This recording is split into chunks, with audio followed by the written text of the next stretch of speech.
우리가 신앙생활을 하면서 그 신앙생활의 고민 중에 하나는 믿음이 우선이냐 행함이 우선이냐, 어떤 우선순위에 대해서 갈등하고 고민할 때가 있습니다. 왜냐하면 어떤 성경에서는 믿음이 우선인 것처럼 우리에게 말씀하십니다. 또 어떤 성경에서는 행위가 없는 믿음은 죽은 믿음이다, 행위가 더 우선인 것처럼 우리에게 강조하기도 합니다. 믿음이 우선이냐 행위가 우선이냐, 이 관계에 대해서 때로 우리 속에 혼란스러운 분들도 있습니다. 그런데 이 믿음과 행위는 둘이 아니고 하나입니다. 믿음이 있다면 행위가 반드시 있어야 합니다. 행위가 있으려면 반드시 또 믿음이 있어야 합니다. 오늘 소개되어지는 성경 야고보서는 믿음의 사람들에게 우리가 가져야 될 믿음의 행위에 대한 귀한 가르침을 우리에게 강조하고 있습니다. 오늘 이 야고보서 저자는 예수님의 동생 야고보였습니다. 예수님의 가족은 최소 4남 2녀 정도의 가족이 있었습니다. 야고보는 예수님 바로 아래에 해당하는 남동생이었습니다. 원래 이 야고보는 예수님을 처음부터 믿지 않았습니다. 그렇지만 나중에 예수님을 믿고 예수님을 증거하다가 주후 62년경에 순교를 당하였습니다. 오늘 이 야고보서는 야고보가 순교 직전에 기록한 성경입니다. 그리고 이 성경 야고보서는 오직 믿음으로 입장을 강조하는 루터와 같은 이는 지푸라기 서신이다, 그렇게 낮게 평가하기도 합니다. 그렇지만 그렇지 않습니다. 오늘 이 야고보서는 우리에게 있어서 믿음은 곧 행함이다, 그렇게 행함에 대한 중요성을 소개하는 귀한 말씀입니다. 우리의 삶에 있어서 행함의 가장 중요한 과제 중에 하나는 누구든지 우리는 시험을 당하는 삶을 삽니다. 그 시험 당하는 가운데 과연 그 시험을 어떻게 우리는 이해하고 시험을 극복해야 할까? 사실 우리의 믿음이 있느냐 여부는 시험 앞에 가보면 그의 믿음 여부가 어느 정도 증명이 되어집니다. 평상시에 말도 잘하고 찬송도 잘하고 기도도 잘하고 예배도 잘 드립니다. 그런데 시험 앞에 딱 갔을 때 그가 선택하는 삶의 모든 모습을 보면 사실은 그 사람의 영적인 실상을 우리는 그 안에서 알 수가 있습니다. 오늘 이 본문 야고보서를 대하는 초대교회에 시험이 있었습니다. 그리고 이 시험을 잘 극복하지 못하는 자들도 있었던 것으로 추정이 되어집니다. 오늘 야고보서, 이 야고보는 우리가 시험 앞에 분명히 구별된 시험을 해결하는 자, 극복하는 자의 모습이 믿음 있는 자의 모습이어야 함을 강조를 합니다. 먼저 이 야고보서는 이 서신을 보내면서 이 대상자 그리스도인들을 이렇게 호칭을 합니다. 2절에 보면 내 형제들아 너희가 여러 가지 시험을 당하거든 온전히 기쁘게 여기라. 야고보서는 그리스도인들을 향해서, 교회를 향해서 여기 보면 my brothers라고 표현을 합니다. 이 표현은 헬라어로 아델포스라고 하는 헬라어인데 어떤 육신적 관점에 있는 자들을 표현하는 단어 같지만 그렇지 않습니다. 야고보서 전체에 이 형제들이라고 하는 고백은 무려 18번 소개됩니다. 야고보서 2장 1절에도 내 형제들아, 3장 1절에도 내 형제들아 라고 고백을 합니다. 야고보는 왜 교회 성도들을 향해서 형제라고 하는 고백, 이 표현을 앞세우고 있는 것일까요? 원래 이 야고보는 예수님을 믿지 않을 때 충격적인 경험을 그 예수님과 함께 경험을 합니다. 어느 날 생전에 예수님을 찾아서 갔습니다. 그때 예수님께서 육신의 가족인 자기들을 향해서 가족의 개념으로 말하지 않고 영적인 측면에서 누가 내 가족이고 내 형제인가? 그러면서 하나님 아버지의 말씀을 듣고 행하는 자가 내 형제요 내 자매이다 라고 예수님이 말씀을 합니다. 육신적 관점의 형제의식을 가졌던 야고보 입장에서는 굉장히 그때 이 형제라는 이 용어가 새롭게 깨달아지는 기회가 되었을 겁니다. 우리가 함께 하나님의 말씀을 받아야 하는 이유는 우리가 하나님의 말씀을 듣고 행하는 형제이기 때문입니다. 우리가 형제의식을 갖고 시험을 당할 때 어떻게 그 시험을 우리가 이겨내야 할까?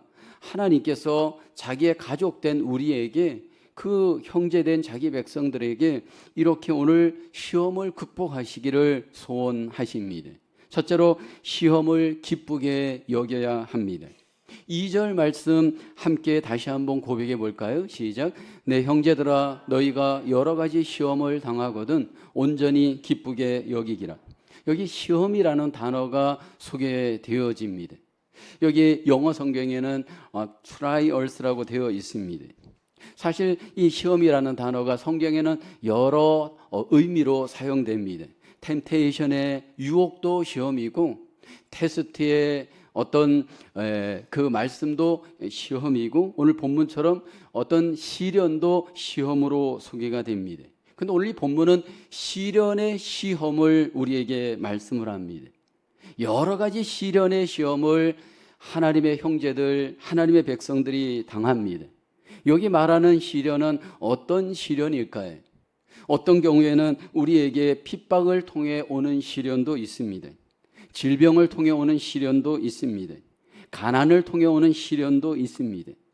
여러 가지 어떤 시련들이 하나님의 백성들에게 올 수 있습니다. 그런데 이 시련의 시험이 우리에게 올 때 시련의 시험을 어떻게 맞이하는가? 우리의 자세에 대해서 오늘 본문은 주목하고 있습니다. 먼저 이 시련의 시험을 이상하게 여기지 말고 억셉하라, 받아들이라 말씀을 합니다. 시험을 분명히 우리가 당합니다. 시험을 분명히 우리가 만나고 부딪힙니다. 그때 중요한 것은 시험 앞에 나의 자세입니다.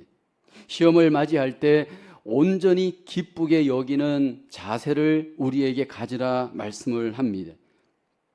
왜냐하면 시련의 시험이 올 때 대부분 사람들이 기뻐하지 않기 때문입니다.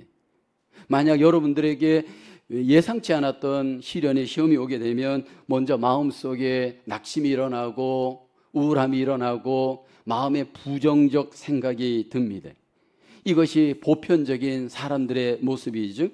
근데 오늘 하나님께서 자기 백성들에게 원하는 시련의 시험 앞에 우리의 태도는 부정적 해석을 하지 말고 시련의 시험을 기쁘게 맞이하라 말씀을 합니다. 하나님께서 우리에게 시련의 시험을 반드시 주시고, 때로 하나님이 직접적으로 우리에게 의도를 갖고 시련의 시험을 주시기도 합니다. 근데 하나님께서 주시는 이 시험에는 분명히 하나님께서 주시는 어떤 루틴이 있습니다. 우선은 감당하지 못할 시험을 우리에게 하나님은 주시지 않습니다. 고린도전서 10장 13절에 보면 사람이 감당할 시험 밖에는 너희가 당한 것이 없나니 오직 하나님은 미쁘사 너희가 감당하지 못할 시험 당함을 허락하지 아니하시고 시험 당할 즈음에 또한 피할 길을 내사 너희로 능히 감당하게 하시느니라. 하나님이 우리에게 시험을 주시는데 신실하신 하나님은 우리에게 감당하지 못할 시험을 허락하지 않습니다. 우리의 용량을 아시기에 하나님은 감당할 시험을 자기 백성들에게 허락을 하십니다. 그러나 또 하나님이 주시는 시험은 나도 예외 없이 꼭 받는, 이것은 누구든지 예외 없이 꼭 받는 시험이다라는 겁니다. 이 시험은 감소되지 않습니다. 성경의 믿음의 사람들 다 시험을 받습니다. 아브라함도, 모세도, 다윗도, 바울도, 본문의 야고보도 시험을 다 받았습니다. 그렇다면 나도 시험을 받을 수 있습니다. 나도 그 시험의 대상에서 예외가 아닙니다. 믿음 생활을 잘한다고 열심히 한다고 시험이 비켜가지 않습니다. 모든 사람들에게 시험은 반드시 다 주시는 하나님의 루틴입니다. 근데 중요한 것은 시험을 받을 때 우리가 어떻게 받느냐, 우리의 자세에 대해서 하나님은 주목하기를 원합니다. 기쁘게 여기라는 겁니다. 반대로 슬프게 여기거나 부정적으로 해석하지 말라는 겁니다. 시련의 시험이 올 때, 이게 나에게 올 것이 왔구나. 나에게도 이 시험이 이제 때가 되어서 왔구나. 그러면서 믿음으로 적극적으로 시험을 맞아들이고 통과하고 극복할 수 있어야 됩니다. 여기 기쁨으로 시련의 시험을 내가 먼저 생각하는 이 자세, 이 태도, 이게 너무나도 중요합니다. 우리가 하나님을 바라볼 때 하나님과 나와의 여러분 차이점, 가장 중요한 여러분 차이점이 뭐냐 하면, 우리는 현재와 과거만을 보지만 하나님은 우리의 미래까지도 아시고 보시는 하나님이십니다. 그래서 우리를 하나님이 다루어 가실 때 우리의 미래까지도 염두에 두시고, 우리를 하나님께서 이 시련의 시험 가운데 두시고 우리를 인도해 가십니다. 특별히 하나님이 우리에게 시련의 시험을 통해서 우리에게 주시는 어떤 목적, 어떤 하나님의 뜻이 있습니다. 오늘 본문의 3절에 보면 이렇게 그 목적을 말씀하잖아요. 이는 너희의 믿음의 시련이 인내를 만들어내는 줄 너희가 알미라. 하나님께서 우리에게 강조하는 성품이 인내입니다. 근데 이 인내가 어떻게 우리 안에 만들어지느냐 하면, 여기 보면 믿음의 시련을 통해서 인내가 만들어진다 말씀을 합니다. 여러분, 인내란 무엇입니까? 변함없이 꾸준하게 참아낼 수 있는 힘, 능력, 자세가 인내입니다. 근데 보편적인 세상의 사람들, 믿음 없이 살아가는 사람들과 믿음이 있는 사람들과 가장 구별되어야 될 성품이 바로 인내입니다. 믿음 없는 사람들에게는 인내가 없습니다. 우리의 죄성은 인내가 없습니다. 여러분, 아담과 하와가 인내하지 못하고 선악과 열매를 따 먹었잖아요. 여러분, 우리에게 그러한 조급한 인내하지 못하는 태도가 다 있습니다. 그런데 하나님께서는 저와 여러분들에게 인내를 원하십니다. 왜냐하면 하나님은 인내의 하나님이시기 때문입니다. 인내는 하나님의 최고의 성품, 하나님이 우리에게 바라는 최고의 덕목입니다. 그래서 이 땅을 살아갈 때 대부분의 삶은 인내로 결정이 되어집니다. 하나님과의 관계 인내로 결정되어집니다. 교회 생활 인내로 결정되어집니다. 가정 생활 인내로 결정되어집니다. 직장 생활 인내로 결정되어집니다. 관계 인내로 결정됩니다. 여러분, 인내가 없이는 어떤 부분도 그 부분을 여러분 성공할 수 없고 이길 수 없습니다. 대부분 우리 속에는 인내하지 못하는 죄성이 다 있습니다. 근데 믿음 생활을 해가면서 하나님은 시련을 통해서 우리의 인내를 연단시키고 연단을 통해서 인내를 조금씩 업그레이드 해 가십니다. 그래서 믿음이 좋은 하나님의 백성들 가장 핵심적인 특징을 꼽으라고 한다면 인내를 잘 하십니다.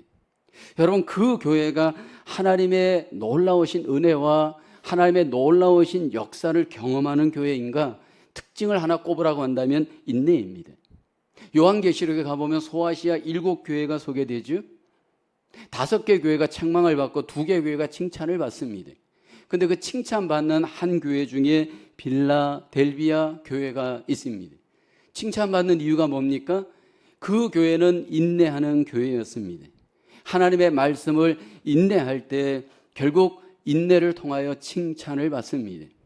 특별히 여러분, 인내를 하나님이 원하시고 우리에게 그 인내의 시련을 통해 인내를 연단하시는 이유는 하나님은 인내하시는 하나님이시기 때문입니다. 오늘 본문 4절을 보게 되면 인내를 온전히 이루라. 여기 인내라는 말을 이야기하면서 온전하고 구비하여 조금도 부족함이 없게 하려 함이라. 여기 인내와 우리의 온전함과 연결시킵니다. 여러분, 이 온전이라는 단어는 하나님에게 해당되어지는 단어입니다. 마태복음 5장 48절을 보면 그러므로 하늘에 계신 너희 아버지의 온전하심과 같이 너희도 온전하라 말씀을 합니다. 그 하나님의 온전하심의 가장 핵심적인 성품이 바로 인내입니다. 그래서 여러분, 그 사람을 볼 때 다른 것보다도 이 사람이 인내를 하는가 못하는가 하나만 딱 봐도 하나님을 닮았는가 하나님을 닮지 않았는가? 어느 정도는 측정할 수 있습니다. 근데 이 인내를 누가 할 수 있나요? 시련을 통해서 하나님을 생각하고 하나님을 닮고 하나님과 함께 그 시련을 잘 이겨내시는 분들이 결국은 인내할 수 있는 줄로 믿습니다. 저와 여러분 속에 온 이 시련의 모든 시험들이 하나님을 다시 한번 묵상하고 그 하나님의 마음을 닮아 인내하면서 그 시련으로 인내를 이루시는 저와 여러분 되어지기를 주님의 이름으로 축원합니다. 두 번째로 시험을 이기는 지혜를 위해서 기도해야 합니다. 오늘 시험을 받을 때 우리에게 제일 필요한 것은 이 시련의 시험을 어떻게 내가 선택하며 이겨낼 것인가 분별하는 능력이 바로 지혜가 필요합니다. 근데 이 지혜는 나의 지혜가 아닌 하나님의 지혜가 우리에게 공급되어야 됩니다. 그래서 5절에 말씀을 하죠. 너희 중에 누구든지 지혜가 부족하거든 모든 사람에게 후히 주시고 꾸짖지 아니하시는 하나님께 구하라. 그리하면 주시리라.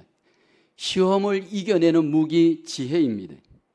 근데 이 지혜는 사람의 지혜가 아닌 땅의 지혜가 아닌 하나님의 지혜가 필요합니다. 그 하나님의 지혜를 하나님이 우리에게 공급하는 그 루틴이 바로 기도입니다. 그래서 시련의 시험을 우리가 만날 때 먼저 해야 할 일은 하나님께 나아가 기도하는 일입니다. 근데 우리가 시험을 당할 때 때때로 그 시험을 미련하게 이겨내는 분들이 있잖아요. 그 미련하게 이겨내는 분들의 가장 큰 특징이 뭡니까? 내가 해결사가 되려고 하는 경우입니다. 내 힘으로, 내 지혜로, 내 방식대로 그 시험을 이겨내려고 하는 것입니다. 여러분, 우리가 기억할 것은 때로 하나님의 지혜를 제껴놓고 내 지혜로 이 문제를 잘못 해결해 가다가는 문제가 해결되는 게 아니고 문제가 더 문제가 됩니다. 시험이 더 시험을 들게 합니다.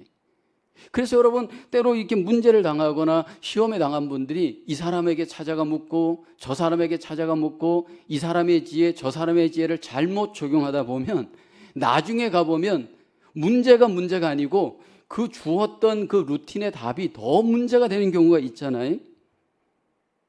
여러분들 속에 때때로 이게 지혜가 없이 답을 주시는 분들이 여러분 분명히 이렇게 있을 수가 있는 것을 삶 속에 얼마든지 경험하잖아요.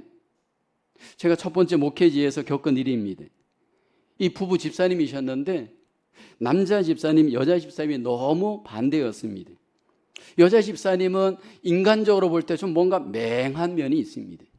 굉장히 착한데 굉장히 뭔가 이렇게 인간적으로 보면 뭔가 이렇게 약간 한 끗이 부족한 것 같은, 너무 착한데 무언가 이렇게 사람들이 보기에는 뭔가 이렇게 좀 부족해요. 그런 분이 여자 집사님이었습니다.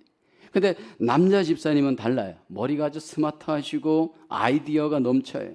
입담도 좋으셔요. 굉장히 자기 생각이 확실하고 많은 분이에요. 근데 이상한 거는 이 남자 집사님이 무슨 사업을 해도 다 망하는 거예요. 무슨 잡을 구해도 6개월을 넘지 못해. 근데 이 여자 집사님은 기도하는 분이에요.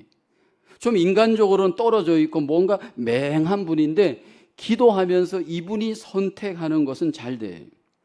그 보니까 나중에 보니까 결국 그 가정을 누가 세워가는가 봤더니 좀 맹한 것 같은 이 여자 집사님의 기도로 그 가정이 세워져 가고 특별히 문제가 해결되어져 가는 것을 봤습니다. 여러분, 우리가 시험을 당할 때 대부분 우리의 조급함은 내가 해결사가 되려고 하잖아요. 내 경험과 내 지식과 내 지혜를 앞세워서 이게 처음부터 끝까지 답이 딱 나오는 경우가 많잖아요.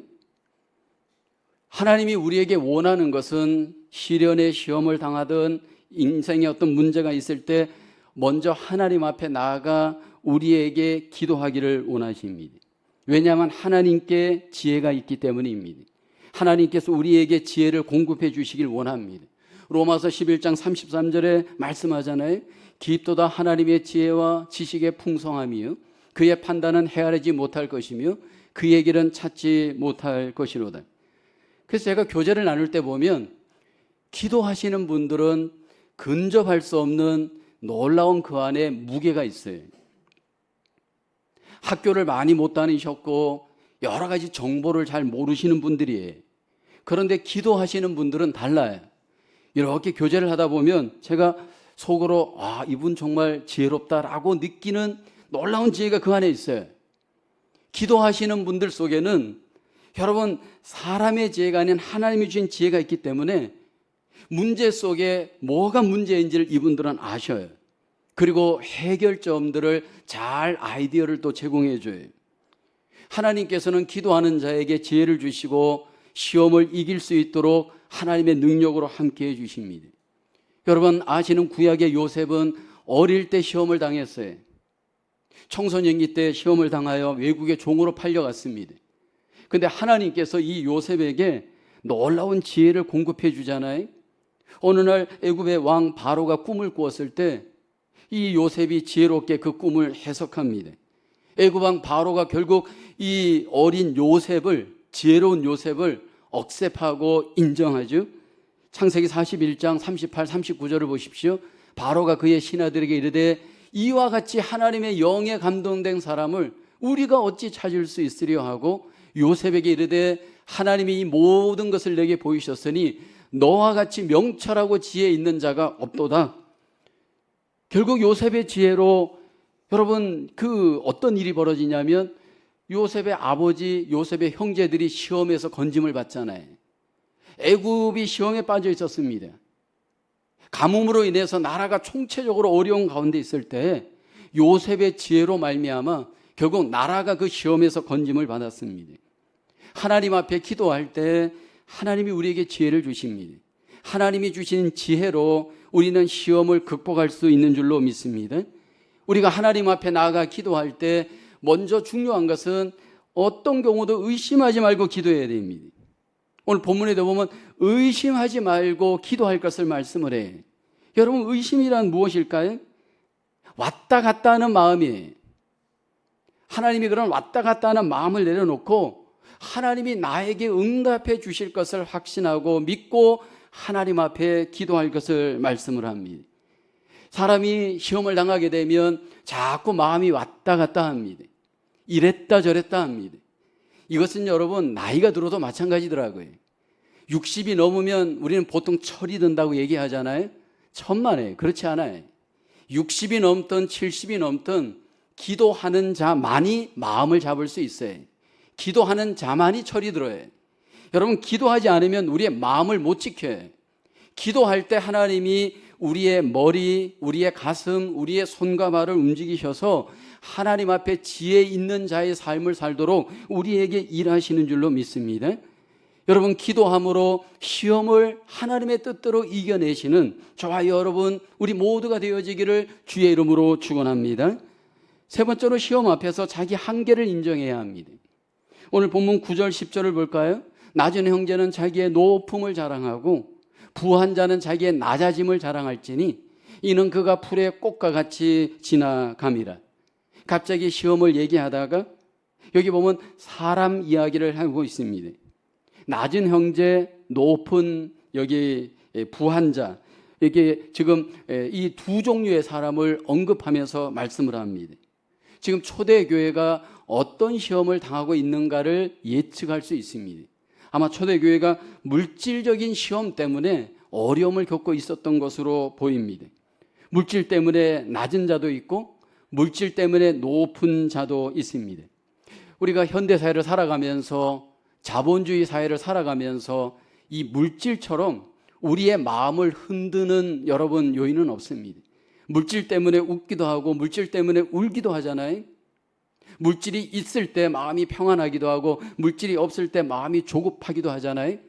물질로 인해서 우리의 마음이 얼마나 요동치는가는 여러분이 저보다 더 잘 아실 겁니다. 여기 물질 때문에 낮아 있는 형편의 자들, 낮은 형제들에게 말씀을 합니다. 왜 낮은 형제라고 고백하느냐 하면 대부분 이 땅에서 어떤 사람을 평가할 때 여러분 물질이 없고 가난하면 그 사람을 낮게 평가하잖아요. 밑바닥 인생이라고 생각하잖아요. 지식이 좀 없어도 물질이 있으면 다 인정하잖아요. 그만큼 물질은 우리 사람을 평가하는 굉장히 중요한 잣대입니다. 초대교회 중에도 물질로 인해서 낮은 자들이 분명히 있었던 것으로 보입니다. 그런데 이 낮은 자들을 향해서 오늘 본문에 뭐라고 합니까? 여기 보면 물질 낮아진 것 때문에 시험 들거나 그것 때문에 자기 자신에 대해서 학대하지 말고 자기의 높음을 자랑하라 말씀을 합니다. 여기 높은 것은 무엇을 의미하는 걸까요? 하나님께서 높여주신 것들이 물질적으로 가난한 자들에게 있다는 겁니다. 하나님께서 은혜를 베풀어 주셨고 영생을 선물로 주셨고 하나님께서 이 땅이 아닌 하나님 나라의 것들로 우리에게 소유케 하신 것이 있잖아요. 영적인 것들, 더 인격적인 것들, 물질이 없음으로 인해서 더 얻으신 분들이 분명히 있어요. 여러분, 우리가 때로 물질이 없게 되어지면 그 마음에 하나님을 향하여 세상에 대해서 다른 차원의 더 성숙함을 경험하는 기회가 되잖아요. 물질이 없음으로 인해서 고통도 있지만 물질이 없음으로 인해서 더 하나님을 사모하고 하나님이 주신 것들을 더 소원하면서 우리 안에 더 높아지게 되어지는 은혜를 경험하게 되어지죠. 이것들에 대해서 감사할 것을 본문은 말씀을 합니다. 또 부한 자들, 높아진 자들에 대해서 말씀을 합니다. 여러분, 예수 믿고 하나님 믿고 부자 된 사람들 분명히 있습니다. 성경에도 보면 믿음의 사람들이 부를 소유한 경우가 많아요. 아브라함도, 이삭도, 요셉도, 솔로몬도, 욥도, 여러 그 사람들이 여러분 하나님 안에 있었지만 부를 소유하기도 했습니다. 근데 여러분, 이 물질이 우리에게 부를 이루게 될 때 항상 유익이 되는 것만은 아니에요. 우리들 중에 물질을 더 가진 사람들 분명히 있을 겁니다. 근데 이 돈 많이 가진 사람들이 낮아짐을 경험할 수 있는 또 기회이기도 합니다. 영적으로는. 여러분, 물질이 있음으로 인해서 하나님 앞에 더 간절할 수 없어요. 왜냐하면 물질이 다 해결해 주잖아요. 그러다 보니까 결국 영적으로는 더 낮아질 수 있음을 바라보고 하나님 안에서 자기 자신의 한계, 자기 자신의 존재를 돌아볼 수 있는 기회가 되어야 함을 야고보는 이야기합니다. 그러면서 결국 이 모든 삶의 정황에서 우리가 궁극적으로 바라봐야 될 것이 뭐냐면 인생이란 무엇이냐는 겁니다. 오늘 야고보 기자는 인생을 꽃에다 비유하고 있습니다. 10절을 볼까요? 이는 풀의 꽃과 같이 지나갑니다. 우리는 지금 지나가고 있습니다. 근데 그 지나감의 기간이 어느 정도일까요? 꽃과 같다라고 말씀을 합니다. 여러분, 우리가 교회에서 정원에서 꽃을 많이 보십니다. 5월에 피는 꽃이 있고 6월에 피는 꽃이 있고 7월에 피는 꽃이 있습니다. 지금은 정원에 수국화가 피어 있습니다. 하얗게 여러분 수국화가 피어 있는데 그 꽃의 기간이 어느 정도일까요? 여러분, 그것이 아름다운 시기는 보통 2주간, 길어봤자 한 달을 채 넘지 못합니다. 그러면서 11절에 이렇게 말씀을 하죠. 해가 돋고 뜨거운 바람이 불어 풀을 말리면 꽃이 떨어져 그 모양의 아름다움이 없어지나니 부한 자도 그 행하는 일에 이와 같이 쇠잔하리라. 사실 이 표현은 이스라엘의 상황에서는 이해가 쉽게 되는 표현입니다. 성지순례를 3월, 4월에 가게 되면 이스라엘의 들판에 많은 꽃들을 경험합니다.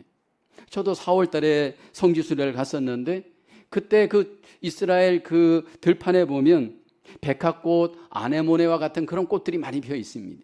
근데 여러분, 이 꽃들이, 이 아름다움들이 한번 광야에서 열풍, 아라비아 강야에서 열풍이 한번 불어오잖아요. 졸지에 금방 소멸되어집니다. 그와 같은 것이 우리 인생이고 우리의 부인 것을 오늘 야고보 기자는 말씀을 하고 있습니다.